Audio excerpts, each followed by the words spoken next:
Business lunch నా పేరు ప్రణీత్. ఇక ఇవాళ మార్కెట్ లో ఫుల్ బుల్లిష్ లో ఉన్నాయి. ప్రస్తుతం సెన్సెక్స్ నిఫ్టీ కూడా Sensex almost 300 points, Nifty almost 90 points profits లో ట్రేడ్ అవుతున్నాయి. ఇవాళ ఏ సెక్టర్ కూడా నష్టాలు లేకపోవడం విశేషం. అలాగే ఇండెక్స్ లో కూడా నిఫ్టీ 50 స్టాక్స్ లో కూడా కేవలం 3 స్టాక్స్ మాత్రమే స్వల్ప నష్టాల్లో ట్రేడ్ అవుతున్నాయి. మిగతా అన్ని స్టాక్స్ కూడా రీజనబుల్ గెయిన్స్ లో ట్రేడ్ అవుతున్నాయి. సేల్ గెయినర్ గా చెప్పుకోవచ్చు. మోర్ దెన్ 7.5% గెయిన్స్ లో ట్రేడ్ అవుతుంది. 220 రూపాయల వద్ద ట్రేడ్ అవుతుంది. తర్వాత యూనిటెక్ కూడా ఆల్మోస్ట్ మోర్ దెన్ 5% గెయిన్స్ తో ట్రేడ్ అవుతుంది. Tata Motors, Kotak bank, Jindal steel తర్వాతి స్థానాల్లో లాభపడుతూ ఉన్నాయి. ఇక బ్రెత్ కూడా పాజిటివ్ గా ఉంది, చాలా ఎక్స్ట్రీమ్ పాజిటివ్ గా. 1100 స్టాక్స్ అడ్వాన్సెస్ లో ఉంటే జస్ట్ 250 స్టాక్స్ డిక్లైన్స్ లో కనబడుతూ ఉన్నాయి. సో ఇవాళ మార్కెట్ ని పైకి పుల్ చేయడంలో Reliance and ICICI bank, LNT, Infosys, Tata Motors అన్ని కూడా దాదాపుగా ఈక్వల్ మోతాదులో సహాయపడుతున్నాయి మార్కెట్ కి. ఇక సెక్టర్ వైజ్ గా మనం ఒకసారి పరిశీలించినట్లయితే మెయిన్ ఫ్రంట్ లైన్ స్టాక్స్ తో పాటు mid cap, small cap index కూడా అవుట్ పర్ఫార్మ్ చేస్తూ ఉన్నాయి. అన్ని ఇండస్ట్రీలు కూడా మోర్ దెన్ 1.5% గెయిన్స్ లో ఉన్నాయి. రియాలిటీ గల సెక్టర్ వైజ్ గా టాప్ హీరో అని చెప్పుకోవచ్చు. ఆల్మోస్ట్ 3.5% గెయిన్స్ లో కనబడుతోంది. మెటల్ కూడా ఆ తర్వాతి స్థానంలో 3.2% గెయిన్స్ లో ఉంది. ఆ తర్వాత auto, consumer durables, consumer goods ఆ తర్వాతి స్థానంలో ఉన్నాయి. అత్యల్పంగా ఎఫ్ఎంసీజీ మాత్రం అన్నిటికంటే తక్కువ, కేవలం 0.64% లాభాల్లో ట్రేడ్ అవుతూ ఉంది. కాబట్టి మార్కెట్ల గురించి విశ్లేషించడానికి అనలిస్టులు సుందరరాజ గారు, శేషు గారు ప్రస్తుతం మన స్టూడియోలో ఉన్నారు. వెరీ గుడ్ ఆఫ్టర్నూన్ అండి. It's really very good afternoon Sundar గారు. మార్కెట్ లో ఏమనిపిస్తుంది మేము చూస్తుంటే? డెఫినెట్ గా బులిష్ గానే కనిపిస్తుంది. నేను చూసాం మన డౌ జోన్స్ బాగా రికవరీ అవడంతో, అలాగే ఫ్యూచర్స్ కూడా చాలా స్ట్రాంగ్ గా ఉండడంతో సో మార్కెట్ లో ఏమాత్రం వీక్నెస్ కూడా కనిపించట్లేదు. ఇన్ఫాక్ట్ ఏషియన్ మార్కెట్స్ కూడా మళ్ళీ యూరోప్ కూడా పాజిటివ్ గానే ఉన్నాయి. సో ఎఫ్ఐస్ కూడా కొంచెం స్వల్ప బయింగ్ కూడా కనిపిస్తుంది. దీంతో చూస్తే ఓవరాల్ గా ట్రెండ్ పాజిటివ్ అండి. సో ఇమీడియట్ గా ఇంట్రాడేకి మటుకు చూస్తే 6130 దగ్గర ఒక రెసిస్టెన్స్ కనిపిస్తుంది. ఈ 6130 పైన కనుక ఒక 10 మినిట్స్ పెడితే కనుక డెఫినెట్ గా further up trend next target 6160 వరకు వెళ్ళొచ్చు. ఇక షార్ట్ పొజిషన్ తీసుకోవడం అన్నమాట కొంచెం కాన్షియస్ గా ఉండండి. 6100 కిందే కనుక కంటిన్యూస్ గా ట్రేడ్ అవుతాయి తప్ప షార్ట్ పొజిషన్స్ అటెంప్ట్ చేయకూడదు. సో మార్కెట్ బులిష్ కానీ నేను చెప్పొచ్చు. సో నా ఉద్దేశంలో వీకెండ్ ఇవాళ స్ట్రాంగ్ గా క్లోజ్ అవుతుంది కాబట్టి ఈ అప్ ట్రెండ్ మరింత కొనసాగి నెక్స్ట్ వీక్ ఆల్ టైమ్ హైని కూడా టెస్ట్ చేసే అవకాశం కనిపిస్తుంది. ఓకే, శేషు గారు మీరేమంటారు? మార్కెట్స్ అయితే ఈ రోజు మార్నింగ్ కొంచెం ఫ్లాట్ గా అంటే 25-30 పాయింట్స్ రేంజ్ లో ఓపెన్ అయ్యి అక్కడ నుంచి నాన్ స్టాప్ గా మార్కెట్ లో పెరుగుతూనే ఉన్నాయి. దీనికి ప్రధాన కారణం ఇన్ని రోజులు కూడా మన మార్కెట్ లాస్ట్ 1 వీక్ నుంచి అయోధ్య ఇష్యూ ఉంది. దీనివల్ల ఏంటంటే మార్కెట్లు కొంత సైడ్ వేస్ లో ఉన్నాయి. అయితే ఎప్పుడైతే అది అయోధ్య పాజిటివ్ వచ్చిందో, అంటే ఎవరికి పర్టికులర్ కమ్యూనిటీకి సపోర్ట్ చేయకుండా పాజిటివ్ గా వచ్చి తర్వాత ఎటువంటి అంటే గొడవలు కానీ ఇటువంటివి ఏం లేకుండా చాలా పీస్ గా ఉందో దానివల్ల దాని మార్కెట్ చాలా పాజిటివ్ తీసుకుంది. ఇన్ని రోజులు వెయిట్ చేసిన వాళ్ళందరూ ఒకసారి మార్కెట్ లో బయింగ్ రావడం కనపడింది. దాంతోపాటు మా నిఫ్టీ చూస్తే హ్యూజ్ ప్రీమియంతో ఉంది. ఎవరైతే లాస్ట్ కొన్ని రోజులుగా షార్ట్స్ బిల్డ్ చేశారో వాళ్ళందరూ కూడా షార్ట్ కవర్ చేయడం జరిగింది. దీంతో పాటు గ్లోబల్ గా పెద్ద నెగిటివ్ న్యూస్ లేకపోవడం మన మార్కెట్ ఇంకా పాజిటివ్ కనపడుతుంది. ఇన్ని రోజులు ఏవైతే సెక్టార్లు ఏవైతే స్టాక్స్ మార్కెట్ లో పార్టిసిపేట్ చేయలేదో, లైక్ సెయిల్ ఒకటి, తర్వాత బిహెచ్ఈల్ ఒకటి, ఇవన్నీ కూడా ఈ రోజు యాక్టివ్ గా నిఫ్టీలో పార్టిసిపేట్ చేస్తున్నాయి. దానివల్ల ఏంటంటే కొత్త సెక్టార్లు, కొత్త స్టాక్స్ నిఫ్టీలో ఎమర్జ్ అయ్యాయి. కాబట్టి లైక్ క్యాపిటల్ గుడ్స్ ఒకటి, తర్వాత కమాడిటీస్ లో టాటా స్టీల్ గానీ, సెయిల్ గానీ, హిండాల్కో గానీ 3 కూడా చాలా లీడ్ చేస్తున్నాయి. ఓవరాల్ గా చూస్తే 2 సెక్టర్లు బాగా లీడ్ చేస్తున్నాయి. ఒకటి కమాడిటీస్, 2 రియల్ ఎస్టేట్ స్టాక్స్. కాబట్టి నేను అనుకోవడం మార్కెట్ లో ఒక different kind of bull market లో ఉంది. కాబట్టి ఇన్వెస్టర్స్ అందరూ కూడా చాలా వరకు ఇటువంటి పరిస్థితుల్లో ఒక లాంగ్ పొజిషన్స్ ని మెయింటైన్ చేయడం చాలా వరకు బెటర్. తర్వాత ఎవరైతే షార్ట్స్ మైండ్ ఉన్నారో వాళ్ళు మాత్రం కొంచెం కాషియస్ గా ఉండాలి.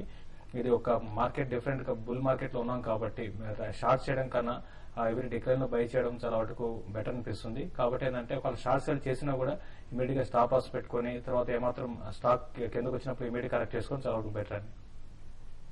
ఓకే అండి, ఇప్పుడు గ్రూప్ ఏలో 5% కంటే ఎక్కువగా లాభపడుతున్న స్టాక్స్ చూస్తే ఆర్ఈసీ వాళ్ళ అత్యధికంగా 7.77% లాభపడుతుంది. తర్వాత SAIL, IFC, Cadila health, Godrej industries, Unitech, NMDC ఈ స్టాక్స్ అన్ని కూడా మోర్ దెన్ 5% లాభపడుతున్న స్టాక్స్ ఇవాళ.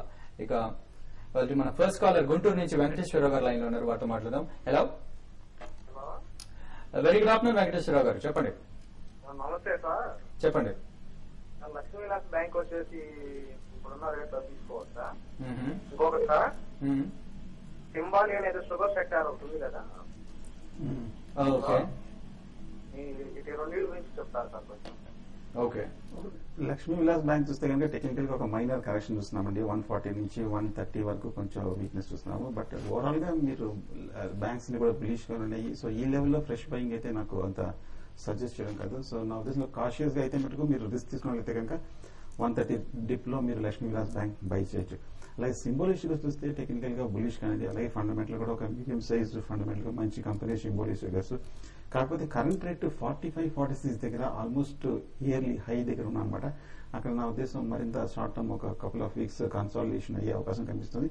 ఇమీడియట్ గా దాటే అవకాశం నాకు అంతగా కనిపించట్లేదు. బట్ 45 పైన క్లోజ్ అవుతే కనుక షుగర్ స్టాక్ మీరు సింబాలిక్ బై చేయొచ్చు. దీనికన్నా ఇంకా స్ట్రాంగ్ కౌంటర్ బజాజ్ హిందుస్థాన్ ఏ గ్రూప్ లో ఉన్న స్టాక్ 135 రూపీస్ రేట్ అది కూడా మీరు కన్సిడర్ చేయొచ్చు. ఓకే, నెక్స్ట్ కాలర్ రూపా గారు హైదరాబాద్ నుంచి లైన్ లో ఉన్నారు. హలో. హలో, గుడ్ ఆఫ్టర్నూన్ అండి. పోస్ట్ స్టాక్స్ గురించి అడుగుతున్నారు, కొద్దిగా చెప్పండి. ఎప్పుడు దొరకదు మీ లైన్ అసలు మాకు. ఓకే అండి. అలా ఆంధ్ర బ్యాంక్ ఇంట్రాడేకి తీసుకున్నానండి నేను. నెక్స్ట్ అది 160 లో తీసుకున్నాను. ఐడిబిఐ 155 లో తీసుకున్నాను. అది ఎలా ఉంటుంది? అది next steel exchange last month తీసుకున్నామండి 41.25, తర్వాత 55 కూడా వెళ్ళింది, అమ్మలేదు. ఇప్పుడు ఫుల్ పడిపోయింది అసలు. అంటే అది లాంగ్ టర్మ్ కానీ తీసుకున్నా ఎలా ఉంటుంది? ఓకే ఓకే, మీరు ఫస్ట్ ఆంధ్ర బ్యాంక్ గురించి అడిగారండి. ఆంధ్ర బ్యాంక్ మీరు లేదా ఇవాళ ఇంట్రాడేకి ఎంతలో తీసుకున్నారండి? ఆంధ్ర బ్యాంక్ 160లో ఆల్రెడీ 160లో ఇంట్రాడే కోసం మీరు ప్రాఫిట్ లో ఉన్నారండి. మీరు ఒకసారి ఆంధ్ర బ్యాంక్ లో ప్రాఫిట్ ఇంటర్డే కోసం ప్రాఫిట్ అయితే బుక్ చేసుకోమని సజెస్ట్ చేస్తాను. ఇంకోటి గమనిస్తే ఈ సిరీస్ లో కొంత బ్యాంకింగ్ స్టాక్స్ అంత పెద్దగా పర్ఫార్మ్ చేయకపోవచ్చు అండి. దాని దృష్టిలో పెట్టుకుని బ్యాంకింగ్ స్టాక్స్ మాత్రం కొంచెం సైడ్ వేస్ లో ఉండే అవకాశం ఉంది. అఫ్ కోర్స్ మార్కెట్ బులిష్ లో ఉంది, ఇవి ఇంకా పెరగడానికి అవకాశం ఉంది, కాదంటలేదు. కాకపోతే ఏంటంటే కంపేర్ టు అదర్ సెక్టర్ చూసుకుంటే బ్యాంకింగ్ కొంత సైడ్ వేస్ లో ఉండే అవకాశం ఉంది. కాబట్టి మీరు ఆంధ్ర బ్యాంక్ లో ఒకసారి ఇంటర్డే ప్రాఫిట్ మీరు బుక్ చేసుకోమని సజెస్ట్ చేస్తానండి. ఇంకోటి స్టీల్ ఎక్స్చేంజ్ గురించి అడిగారు. అది స్టీల్ ఎక్స్చేంజ్ రీసెంట్ గా మీరు చూస్తే మీరు అన్నట్టుగా పెరిగింది. ఇటువంటి స్టాక్స్ అన్ని కూడా ఏంటంటే మార్కెట్ లో పెరుగుతున్నప్పుడే మీరు కొంచెం వీటిలో ఎగ్జిట్ కావడానికి ప్రయత్నం చేయాలండి. లేదంటే మాత్రం మీ స్టాక్ లో ఒకసారి ఇరుక్కుపోయారంటే మళ్ళీ స్టాక్స్ కొద్దిగా పెరిగే అవకాశం లేదు. కాబట్టి మీరు స్టీల్ ఎక్స్చేంజ్ అయితే ఈ స్టాక్ అయితే కొంత మీరు మార్కెట్ పెరుగుతున్నా కూడా ఏమాత్రం పెరగడం లేదు. అయితే ఫండమెంటల్ గా అంత నాట్ బ్యాడ్ కంపెనీ అని చెప్పొచ్చు అండి. ఇది వైజాగ్ చెందిన కంపెనీ. ఇది 55 ఆ లెవెల్ నుంచి 2-3 సార్లు రివర్స్ కావడం జరిగింది. ఈసారి చూడండి, ఈసారి 55 దాటిందంటే మాత్రం మీ స్టాక్ లో మంచి అప్గ్రేడ్ రావడానికి కూడా అవకాశం ఉంది. లేదంటే మాత్రం స్టాక్ అయితే సైడ్ వేస్ లో ఉండే అవకాశం కనపడుతుందండి. ఓకే అండి. నెక్స్ట్ హైదరాబాద్ నుంచి నాగేశ్వరరావు గారు ఉన్నారు. హలో. నమస్తే అండి, చెప్పండి. ఈ రోజు ఇంట్రాడే కోసం అండి. ఓకే,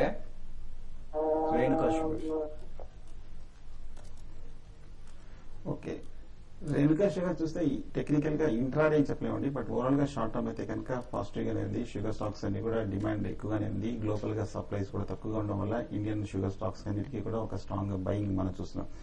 టెక్నికల్ గా నా ఉద్దేశం నెక్స్ట్ టార్గెట్ 100 రూపీస్ వరకు వెళ్లే అవకాశం ఉంది. మీరు ఆల్రెడీ లాంగ్ పొజిషన్ ఉన్నారు కాబట్టి మీరు ఈ లెవెల్లో మీరు ఖచ్చితంగా హోల్డ్ చేయొచ్చు. ఓకే, ఇందాక రూపా గారు ఐడిబిఐ గురించి కూడా అడిగారు.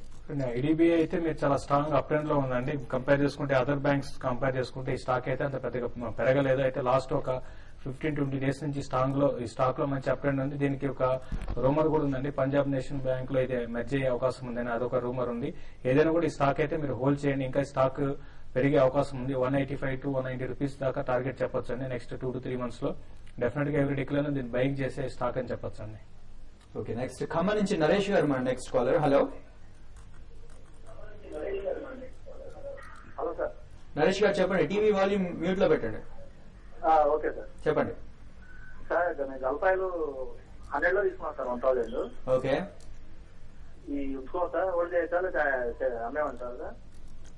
గల్ఫ్ ఆయిల్ చూస్తే కనుక టెక్నికల్ గా లాస్ట్ ఫ్యూ వీక్స్ గా బాగా బులిష్ గా ఉన్న స్టాక్ అండి. కాకపోతే ఈ లెవెల్లో 110 నుంచి పెద్దగా పెరిగే అవకాశం నాకు లేదని కనిపిస్తుంది. ఆ టైం హై పైన దాటి మళ్ళీ ఆ లెవెల్ కింద కొంచెం ట్రేడ్ అవటం తోటి టెక్నికల్ గా కొంచెం ప్యాటర్న్ వీక్ అయినట్టు కనిపిస్తుంది. ప్రస్తుతానికి మీరు హోల్డ్ చేయండి. గల్ఫ్ ఆయిల్ నా ఉద్దేశంలో ఒక 95 కింద దిగి 2-3 రోజులు సెషన్ క్లోజ్ అవుతాయి. షార్ట్ టర్మ్ వీక్నెస్ మీరు హోల్డ్ చేయండి. ఓకే అండి, ప్రస్తుతం సెన్సెక్స్ 300 పాయింట్ల పైన లాభంతో ట్రేడ్ అవుతుంది. నిఫ్టీ కూడా ఆల్మోస్ట్ 90 పాయింట్స్ గెయిన్స్ లో ట్రేడ్ అవుతుంది. ఇప్పుడు షార్ట్ బ్రేక్ తీసుకుందాం. బ్రేక్ తర్వాత మరిన్ని కాల్స్ చూద్దాం.